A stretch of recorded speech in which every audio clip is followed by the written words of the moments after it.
today we're doing a media wall. We haven't built the media wall, the customer built it. And the customer did have a go at beading it themselves. Nah, he ain't done a bad job to be fair, but we're just investigating, and obviously we've just got to sort of strengthen this up. We're going to have to screw some timber across and just stop the flapping, just so it stops moving around, and just taking the beads off and basically realigning them. He shot them through, so like they were coming through, whereas we don't want to, and obviously with pulling beads off when they're on, they're not exactly easy, but we need everything to line up on all the corners and that. So we're just going around, screwing up where we need to, and then basically re-beading what we need to, and just making it a little bit neater, so once it's skimmed, you know, it doesn't look as bad. So that's today's job. We'll obviously show you the process of going along. Like I say, right now we're just doing the beads and just sorting out any loose timbers and making it a bit stronger, so it just like every here. So we don't want none of this. We don't want that. Obviously all the beads need to line up. We can't have any stepping. But yeah, the customer's had a go himself, and to be fair, he ain't done a bad job, but unless you're a plasterer, you're not going to be able to do it. I mean, all up for having a go, but sometimes it's best off letting us do the prep work, especially when it's beaded, because we are funny. But that's that. So we've sorted all this now. It did take some sorting out, ain't gonna lie. I didn't build it, like I said, the customer built it and boarded it and did bead it, but I couldn't leave it in the way that it were. There was just no way of finishing it, so we boarded round this and beaded that too, just so we've got something to finish on. Customer's TV will then sit up to the back of that. But yeah, you don't have to scrim tape your beads. It's not essential, but I just do it for good practice, because sometimes plastic doesn't flow on them. But that's the reason I scrim tape them. It's not essential. There's no saying that you have to. I just think it's good practice to do it, and that's why I do it. So I'll just show you us plastering it now, and then we'll go from there. So we're just getting ready for the mix now. There is no difference between the multi-finish and the board finish, it just sets a little bit quicker, the board. We've got a bit of easy mix plaster accelerator, half time. We're going to bang that in the mix, and it should basically speed the process up. Like half a bucket of this water should get half a bag of that in there. Too much water and it'll overflow and spill. But yeah, that should speed the process up, and then that should be enough to get the front of that on and a few chop pockets. And then we'll just swirl the whisk round. So yeah, that's it, mix. Obviously, I like it a little bit thicker, the first coat. I mean, each to their own. But we've got a lot of filling out the beads to do. We don't want to be dropping it everywhere. I mean, my handboard is full of limescale, but it's still good practice to prime the board. Just stop anything splashing and falling off. That way, it will stick on the board. All good. It won't go anywhere. You'll be all right.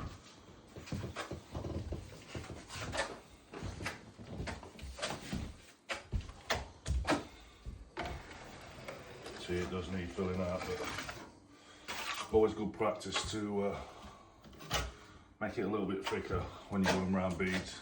You do take a little bit of filling out. That way, it's not splashing everywhere like it does then. But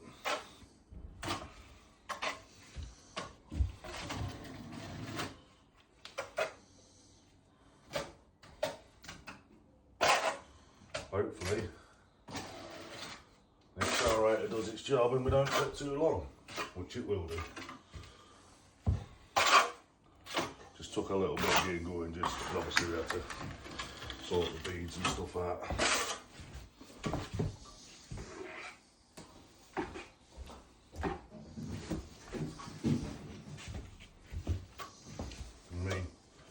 put in the comments. How do you like your stuff? Would you agree? Would you agree that it's easier to have it thicker for your first mix and then a little bit wetter for the laying in? I mean, that is pretty standard for most of us plasterers. It's nice to know these things. What's people's opinions? A lot of it is personal preference.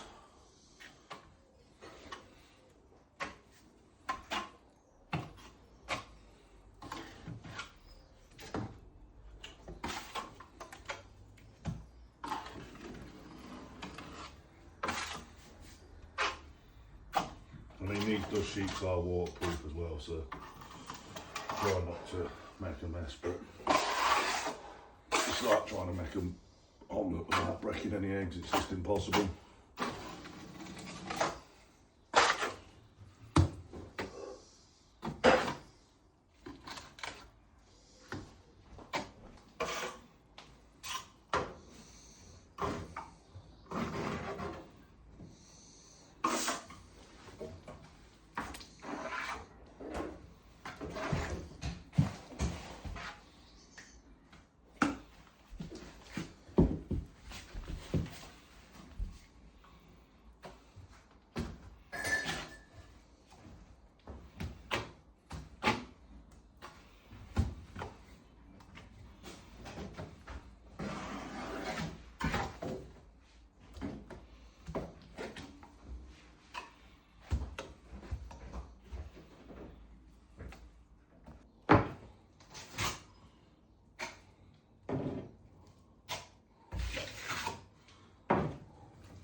Last push now.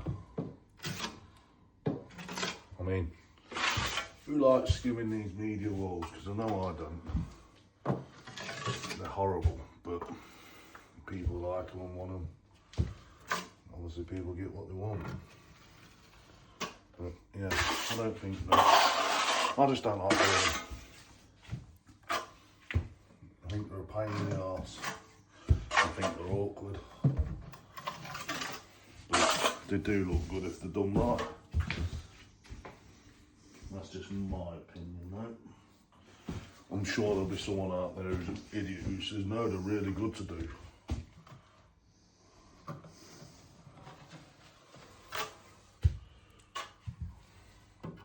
shouldn't be negative. I don't mean that. Not.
we have got a little clip of it done, but customers have got to get out there and get somewhere to see their loved ones. So that's that. Obviously, we'll put it together and hopefully it looks good at the end. I mean, just comment on what you like. If I'm not doing enough of the beading and showing enough of the prep, please say.